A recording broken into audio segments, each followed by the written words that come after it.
Hello guys, in this video I am going to show you how to add text to your document on the Signeasy application.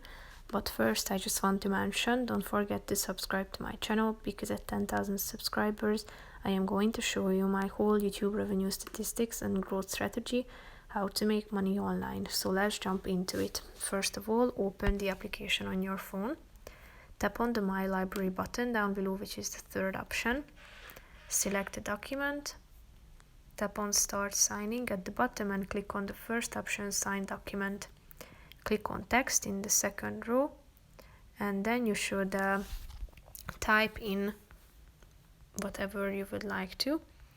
Here, if you tap on the double T in the middle of the screen, you can select the size, the style, such as making it bold or italicize it.